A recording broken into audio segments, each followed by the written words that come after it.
Hello, and welcome to the Scotland Rugby News Midweek Pod with me, your host, Bruce Aitchison from Happiness Egg-Shaped, and him over there, Mr. Editor himself, Gavin Harper. Have you come down off Cloud 9 yet, pal? Just about. It's been a busy week of all things Glasgow, but we're just about getting through the other side of it now. Yeah, it's funny when you see the celebrations and it's so good, and I see the boss man at URC I think's come out and said how great for the competition it is that Glasgow's won, and I get what he means, but it's also a bit of a how did they do that? But I get what he means. Like you wouldn't have picked that at any point in the season, even at the semi-finals. I still don't think, other than Gavin Harper, you're picking Glasgow Warriors to win it. Nah, I think look, it's they've done it the hard way. Like they've gone to Munster, they've beaten Munster in their own patch, and then to beat the Bulls in Pretoria. Like genuinely, not many people, if any, really thought they could go and win. And actually, 13-0 down, I backed them during the week, and I thought I looked pretty stupid here because they were miles away for half an hour. But actually, speaking to a couple of the players at the event at Scotstoun on Tuesday night, I've lost track of what day of the week this is, but so they kind of thought that the Bulls would tire. So I'm not saying being 13-0 down was part of the plan, but they weren't panicking by any means. It's funny when you say that, because that's the kind of thing every coach blows smoke up their players' backsides with. We're going to be fitter. We're going to be fit. We're about to hit pre-season in Clubland, and folk will be saying this. This is when it counts. But every coach says that. Every team thinks that. And if like the stuff, that comment just blows my mind, because surely if you're the Bulls S&C coaches, Jake White's got you in the office going, hang on a minute, why are we getting tired? Like it's bonkers now that can still be a thing. And they're at home. Well, they didn't have to travel. They didn't have to travel. They're, not that I think you can be used to playing at altitude. It sounds horrific from speaking to some of the boys, but they are more used to it. They made a great start. They beat Glasgow a few weeks ago. They arguably played their final in the semis when they beat Leinster. That was an incredible game. But you could have said that about Glasgow, because that was further than they got, and that's what I mean. When folk talk of fine margins and yada yada yada and 1%ers and all that kind of stuff. Actually, I still think there's some really big boulders that folk can take care of, and surely fitness is like page one. Professional athletes, like that's page what. This is not talking about me and you rolling out on a Saturday afternoon. Like they're getting paid to do that. Why is fitness a factor? That's mad. Do you know something? Like I remember being in Rome during the Six Nations, and obviously that was a sorry tale from a Scottish point of view. But one of the things that after the game, Gregor Townsend had said was, we can't fault the effort. And I was like, another standard. Are we really going back to the effort was good because these guys are paid an awful lot of money to try hard. Do you know, and it's the same thing. You pay guys big money, the Bulls, you expect them to be fit, and they obviously aren't fit enough, because they did flag massively in that second half. And all credit to Glasgow, they changed the way they played, but there was a drop off from the Bulls. But it's been a good week. That event at Scotstoun on Tuesday night was great. I actually think at short notice to get the best part of 5,000 folk in the stadium to celebrate with the players, who were obviously delighted to be back home, back in front of their family and friends and stuff. I think it was great, and long may it continue. But those are all the things that why would you not I know it's not an open top bus with 100,000 folk in the street, but any opportunity when you've succeeded, you milk that puppy, because it you didn't get many of them. Dunky Weir gets them both because he's Dunky Weir, but that's not something those boys have experienced before, and it's unlikely they'll experience it again. So why would you? And you know, the Glasgow fans, I'm pretty sure it would have happened at the Hive if, you know, if they'd said, look, we're coming back with the trophy. But it was incredible how quickly it sold out. I think, you know, they weren't still flogging tickets 10 minutes before it was gone. Yeah, I mean, it was long gone, well in advance. I think I saw a post from the Warriors' social medias that said they had 20 tickets left. Aye. And they were saying to folk, please let us know if you can't come. Yeah, so I mean, that's class. But it's funny because you wouldn't get that when, you know, a Premier League team, you know, sells out wherever, Old Trafford, Anfield, the Emirates, whatever. Oh, by the way, if you're not coming, can you let us know? Like wee things like that remind you how small it is. Yeah, that's exactly how much it means to folk is still the same. Yeah, and like you could tell, like it was great to be there to hear the staff and stuff formed a bit of a guard of honour for the players coming out, and then like to hear the chants of like Glasgow. I'm not going to do it, but they almost mirrored like the evolution of the club from like, because those were the things you used to hear at Hughenden and at Firhill and the early days of moving to Scotstoun, and then that chant of like "We are Warriors" kind of came about when they won it the first time, and then the fans sort of needed a wee bit of convincing to start it. But you know, that "We are champions" was like you sit and think, like, I can imagine Edinburgh being there in at Christmas time, and that getting a few Edinburgh fans, rightly so, that getting a few Edinburgh fans backs up. But Glasgow rightly should milk it for the whole year. But as I said to you, Jared Gallagher would answer the phone. Hello, Jared Gallagher, grand champion. Like I would be all over that. Like Franco Smith. Hello, Franco Smith, grand champion. How can I help you? Class. The Glasgow boys are now, I imagine, must be back in Scotland camp. I thought it was quite funny when you saw some of the pictures on Scottish Rugby social media. The boys kind of arrive in with the usual coffee cups and things, and it's like Glasgow boys are still on their ass. Yeah. So interestingly, a few of them were in on Tuesday. Which is you can make your own mind, but I think that's brutal. Look at me, Gregor. Look at me. Look how dedicated I am, Gregor. I'd like to think it was look at me, Gregor, and not I'd like to see you on Tuesday morning, please. Having arrived at 2:00 on Monday afternoon. Talking about milking it, how funny would it be if they all walked in with the URC champion baseball caps on it? All right, lads. I did wonder how many of them would have turned up to Oriam or wherever they're training with their medals around their necks. And their ski goggles on. You right, lads? Yeah. I'm not sure. I'm not 100% sure how that would have gone down. I think you gotta love that stuff. Back in the day, they might have got a bit of shoeing at the back of. Maybe that's not a bad thing. That's all stopped. I think it's class and good on them. So summer 2, and good news, it's going to be on the telly. Like those are, you're a fair bit younger than me, but I can remember getting up in the middle of the night to watch. It wasn't in Scotland actually, but I remember getting up in the middle of the night to watch Alliance and Bill McLaren. Taking the duvet down the stair.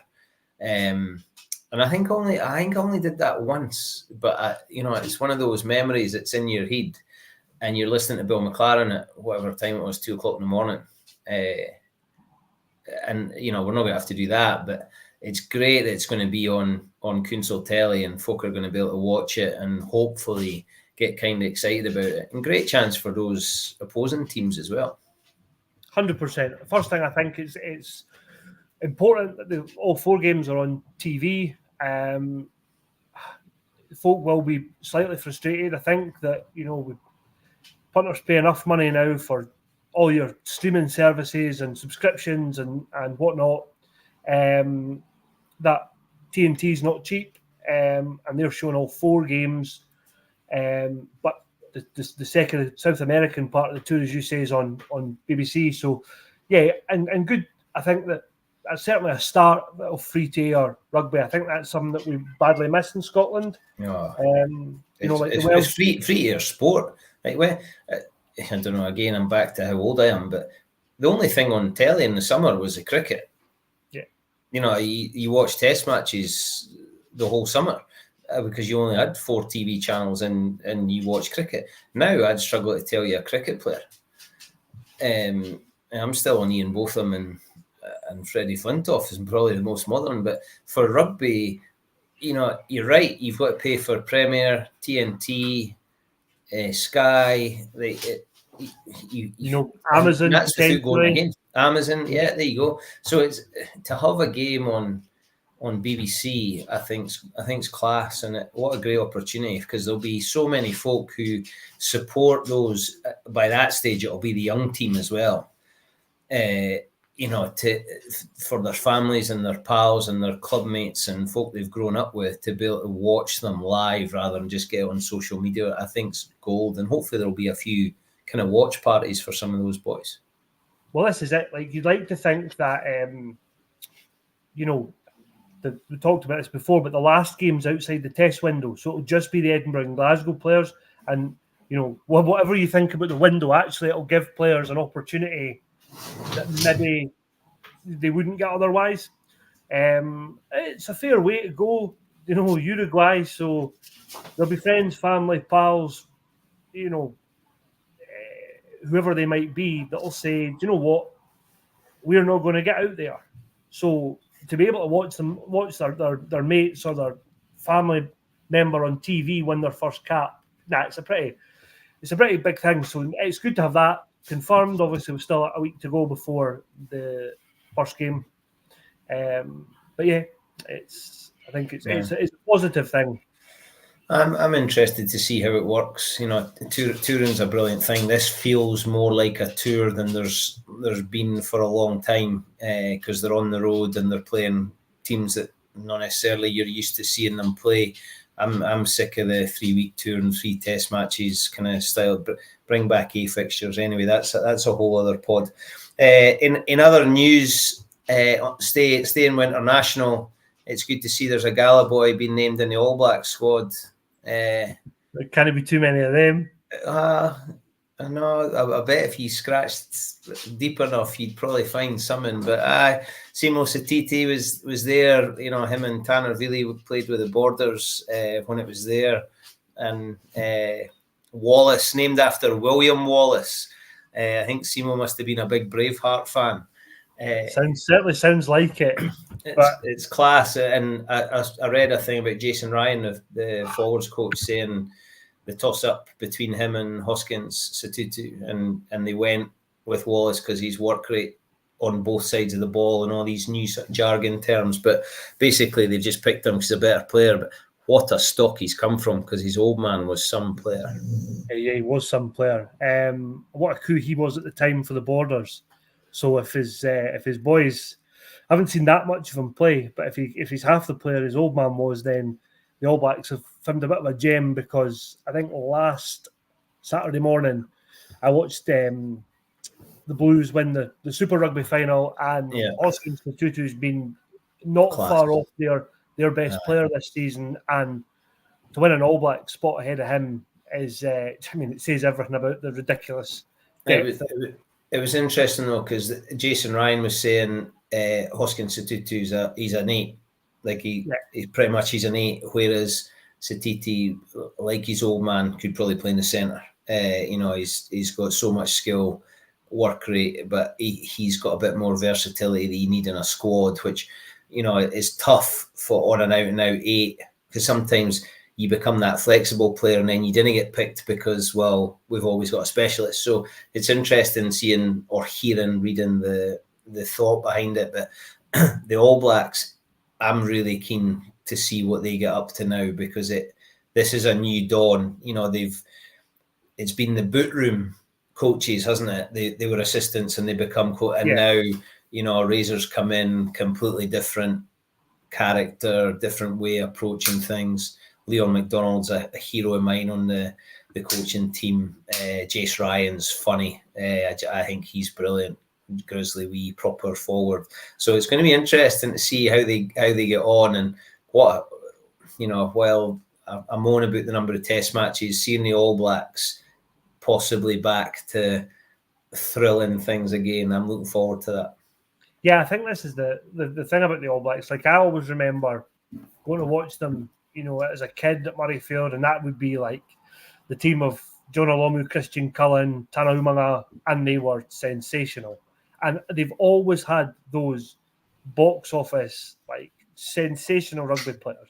But the last 3 or 4 years, certainly, it feels like they've gone away from that style of it. They've become more rigid. I think all Test match rugby's become more rigid, but they certainly have.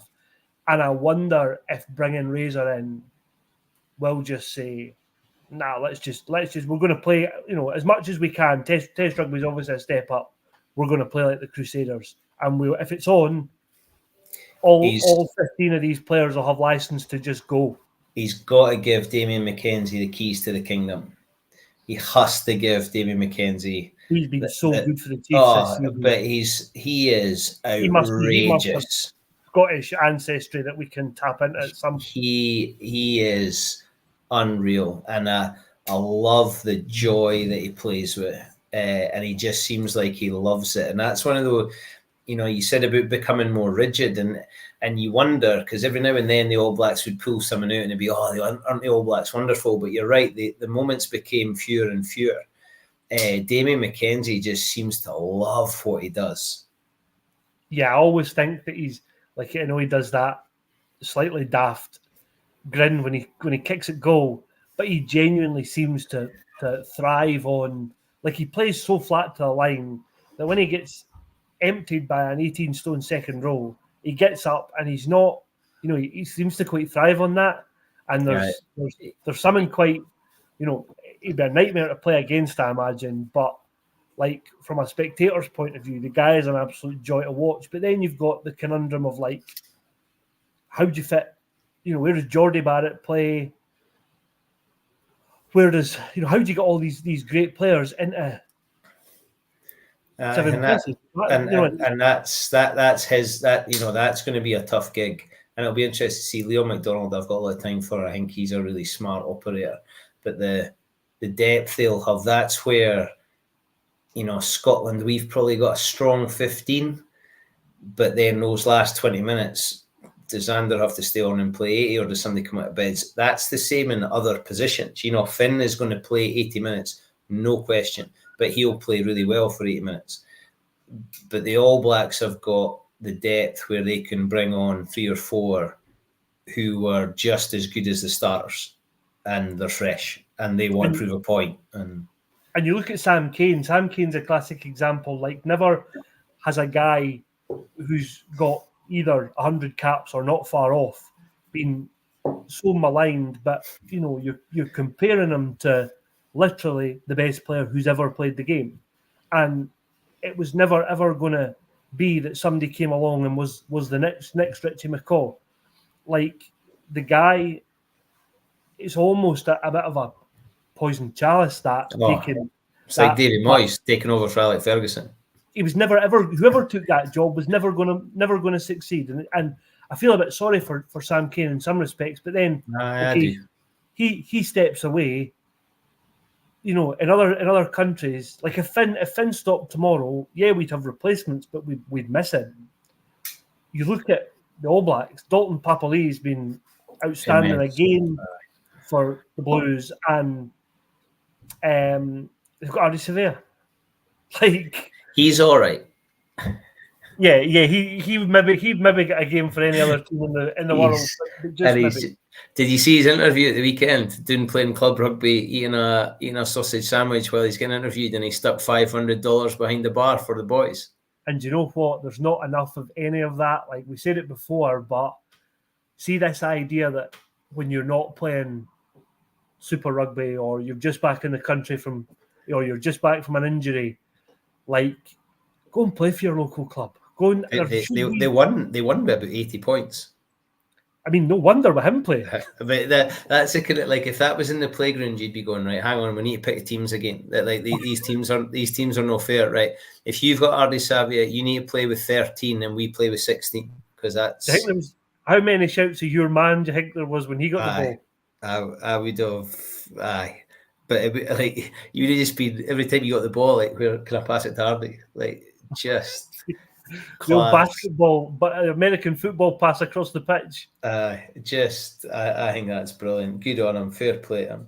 A bit closer to home, mate. I was sad to see Team GB men not get to the Olympics. The women did, which is class. And we've got at the moment Lisa Thompson is going. But to not have the men there is tough, and they've been copping pelters as usual by folks saying, "Oh, why have we got GB? Why have, blah blah blah." It was always going to be GB at the Olympics anyway, so that doesn't matter. Like, that argument for Scotland, England, Wales is irrelevant. But Robbie Ferguson and Jamie Farndale have stopped both top men. So much time for both of them. Yeah, and also like really, really good rugby players. I didn't realise Jamie Farndale's the youngest ever debutant for Edinburgh. Edinburgh, yeah, that's right. Yeah, I must admit that was one that had passed me by until I was writing that story this morning. It's but like, look, both of them have had goes in the 15s game. Whether sevens was just their thing, and both have been outstanding for Scotland. Outstanding for GB. It's a shame that if this was the way they were going to go out, they won't get to do so at the Olympics. I think they came so close, and they must all be gutted. I saw a post on social media from Colleen Barretto the other day, and he basically summed that up and said they were devastated. So now look, both only 30, so it'll be interesting to see. Jamie's obviously involved in his and sustainability. Yeah, good on him, because he obviously believes in it. See what both of them do. I reckon there'll be a lot of folk after Jamie Farndale. Robbie's obviously, his story is incredible, coming back for cancer to get to the level he's got, and great role model.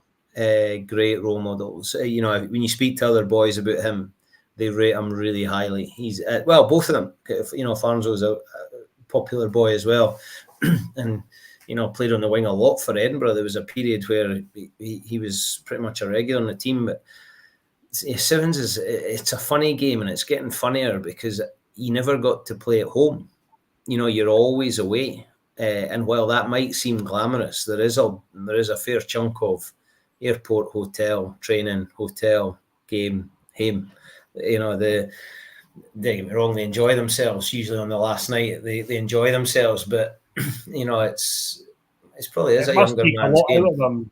Yeah, I think that's fair, and I think that both of them have given so much for so long. Like, both made their debuts 2015, 2017, so they've been at it for a long number of years, and the fairy tale finish would have been, I imagine, going to the Olympics, and they both would have dreamed of winning a medal. But unfortunately, these professional sport is such that you don't write your farewell. So yeah, they bow out now. But that'll be interesting to see what both of them do. The training camps are tough as well now. It's GB because they have to spend some time down there and some time up here, and family and progress and other interests have taken over, but wish them both the best. It'll be interesting to see how they go. I would imagine there'll be a lot of folk on the phone to them, seeing if they can get them to do this or that, or I don't imagine either of them will be short of offers. They might be joining Scotty White's sevens team for Earlston Sevens next year, after Jim Fleming pulling his hamstring, and one or two others maybe saying that was their one goal. So maybe he's going to have a conveyor belt of boys coming to play in Earlston Sevens. By the way, what a team that was. Oh, the All-Stars. So good. I think they were supposed to do it the year before, and I can't remember what happened, but I saw Scotty White, and he was on about how we wanted to have a good go at it, and the Earlston boys had wanted to play them in the first round. I think they did. I think some of the committee men weren't happy, but they were like, when else are we going to get a chance to have a crack at these boys? And they loved it, as you do when you get back into it. I think Mark Robertson got pelters on the Monday video session with Edinburgh, because I think they'd picked up a couple of clips of him. I don't know if he dropped a ball or missed a tackle or something, so I think he got pelters at the Edinburgh video session. Good to see the Edinburgh boys buying into that, though. It was great. It was great to see them. And do you know, like, talking about the Ardie Surveyor thing, it would be nice to see more of these obviously some of those guys have been out of the game for longer than others. Somebody like Jimmy Johnson's only stopped a couple of years, but actually it would be great to see more folk stop and give back to a club, whether it's their local club or the club that they came through at. I think there's a lot to be said for that, and it's something that the Scottish game would benefit from massively. Absolutely no. Even just being around the club, just being in the club rooms, somebody to speak to. Yeah, 100%. And then, so those two are finished, but then Ross McCann gets the phone call, right, son, you're in. I mean, that's I know it's not a great silver lining because you want to go to an Olympics, but to get the call for the Scotland squad, that must be pretty decent. Yeah, I imagine that's taking a bit of the edge off not making the Olympics, because let's face it, in a squad of 38, you're not taking folk who aren't going to play. So he, I would think, is now looking at a first Scotland cap, having only played a handful of 50. I think he played 3 games for Edinburgh at the start of this season. Obviously, two of them were friendlies, I think they were. Yeah, I think that's right. And he's obviously going back for next season, but good on him. He's obviously done something to catch the coach's eyes, because he was in the squad for a bit of the Six Nations and obviously didn't get a cap there. But look, there's been interesting to see. There's quite a lot of competition for wing and 15 in the summer tour squad. I was looking at that earlier. Aaron Reid, Duhan, obviously, Harry Patterson, the 2 Kyles at Glasgow, now Ross McCann. So you're saying, well, how do you fit them all? They're all going to play 1 game each, or I don't know how it's going to work. Surely Duhan doesn't last long. Does Duhan does he go to Canada and America and then chips on him, or does he just there's no real point in him being there if he's not going to be used, surely? Yeah, I think Gregor spoke when he named the squad about cutting the squad down to about 30 for South America, because what's the use of having 7 or 8 guys hanging about, not going to play, and also there'll be those guys, the exiles will all drop out, I think, at that stage. So, I think that that potentially might alter what they do with Duhan, but you look at something like the World Cup guys, there's no need, in my opinion, for Duhan, Sione, Schumann to be playing the second half of that tour. I think get them home, get them rested up, and let's see how the other guys do, and let's build a bit of depth. I think both Franco and Sean will be saying, hang on, Sione and Pierre, we're not needing them to come back with aches and pains. We're needing them back flying for first game of the season. Because one of the things I wonder, because you get to the knockout, what you've got to start early, gather your points and get yourself into that top 8, not comfortably, because it's not going to be comfortable, but you know what I mean, not to have it coming down like Edinburgh did to the sort of silliness of, we've got to get this and we need them to do that for us. So that every point is a prisoner. They need to pick up that losing bonus point or get that 4th try, but they also need to be winning. 100%. The number of games, we did a piece on the site, the number of games that Edinburgh got 3 tries and didn't get the 4th is just far too high, and those fine margins ultimately cost them a spot in the playoffs. So they'll need to sort that out, basically. And Luke, Glasgow will want him. I mean, Glasgow now are going to have a target on their backs every game they play. Whether they are in Europe, they'll be top seeds for the Champions Cup draw, which is next week. So that'll be interesting to see who they get coming to Scotstoun. But they will have a target on their back every time they take to the pitch. And actually, to set a marker down and say, we deserve to be URC champions, they'll need to perform week in, week out. So, guys like Sione and Schumann are pretty central to both their teams. So, you wouldn't want them coming back with a knock of any kind. And, again, we've talked enough about what this summer tour might actually give Gregor and the players, but ultimately, you want to make sure you come home with 38 guys who don't pick up any significant injuries. But come back with experience and some stories to tell. Former Scotland coach, another Gala man, Stevie Scott, gets an extension at Bath. Bath have had an incredible season. Last summer, as a family, we went on holiday to a house down south, and it was owned by a Bath season ticket holder.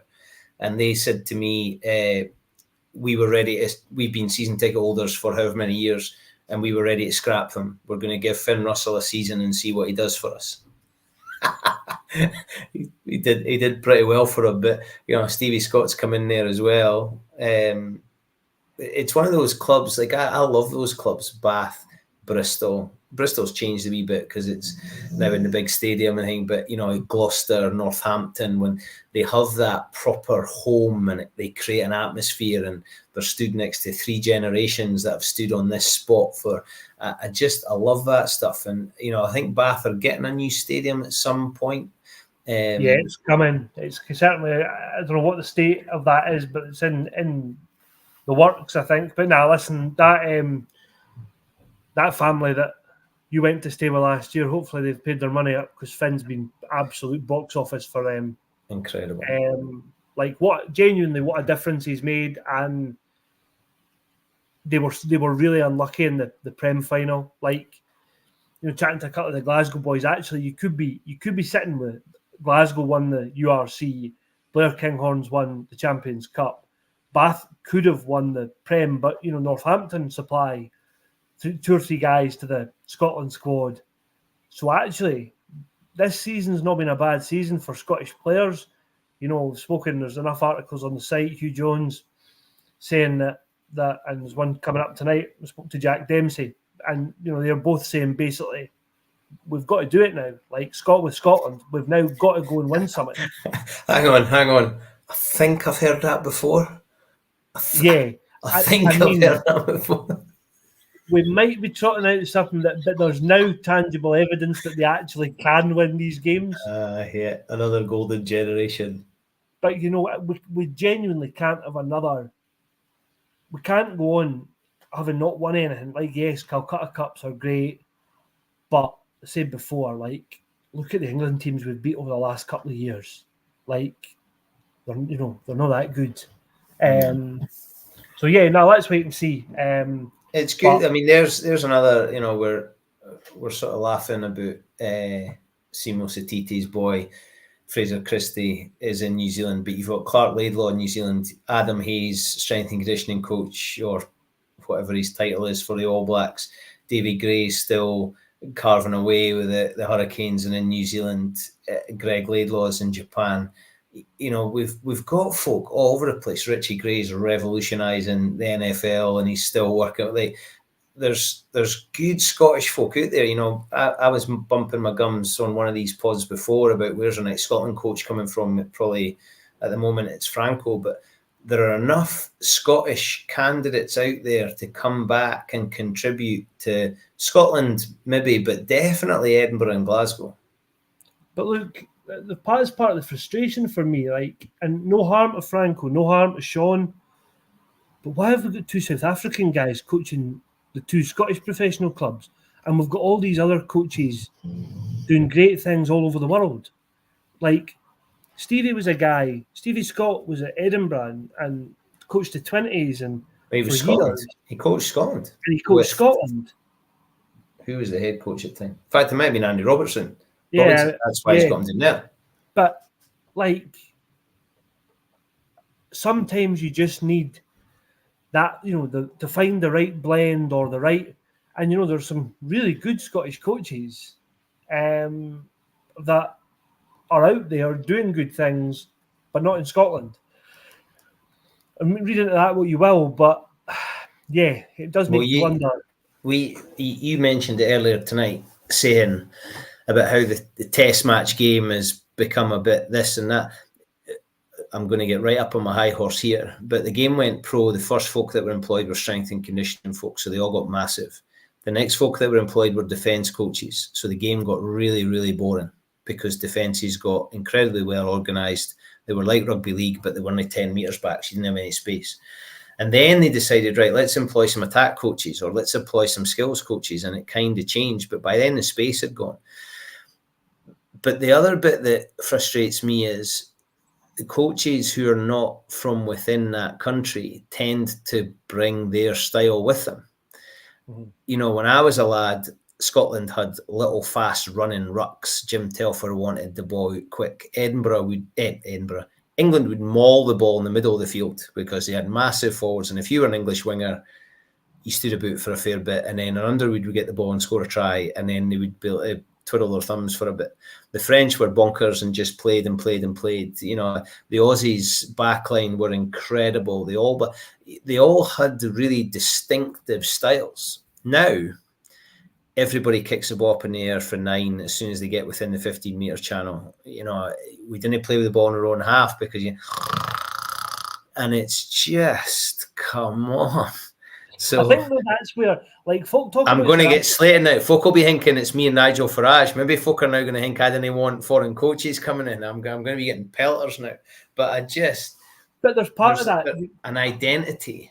You are right. And I think if you look at South Africa, who've obviously won the last 2 World Cups, they're probably the one international team that play with a real identity, their own identity. And they don't care what anybody else thinks.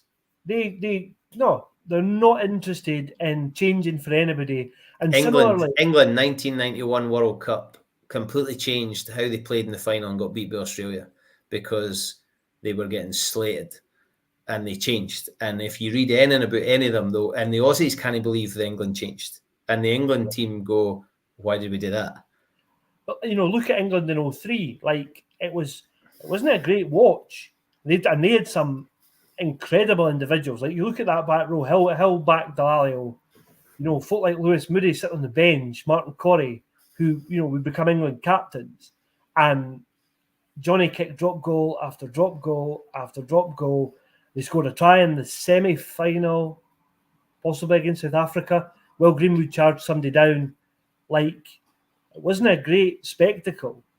But you're telling me they won a World Cup. South Africa. I watched South Africa play Wales at the weekend, and some of it's hard to watch.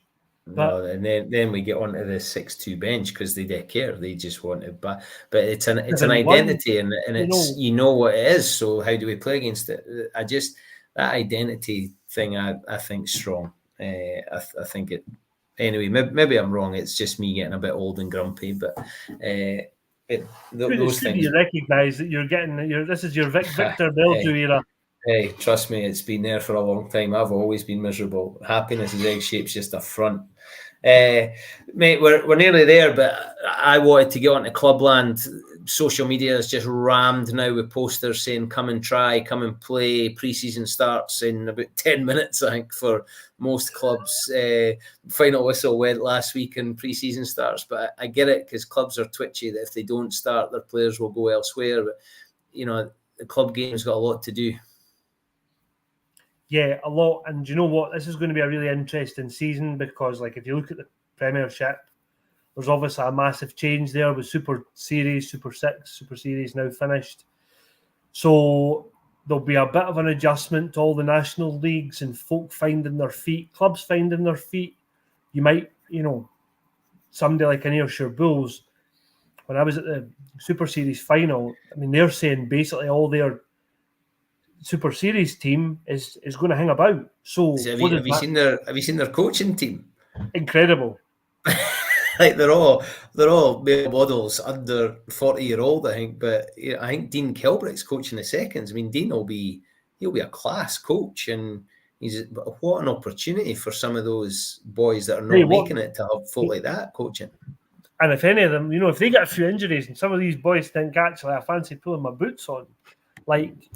Well, see, Curry have got their coaches out, and it's the usual suspects, good guys that are there. But Matt Scott is listed as sort of specialist in skills coaching. That comes back to your point before about boys falling out the game. Can they go back and put in? And you know, Matty Scott, I remember watching him as a kid playing for Curry, and he was playing at standoff at the time. And what a player he was! I was gutted when sort of became a bit more of a direct 12, shall we say, because I thought he had fabulous ability as a 10. But I remember watching him as a kid, and what a player he's become.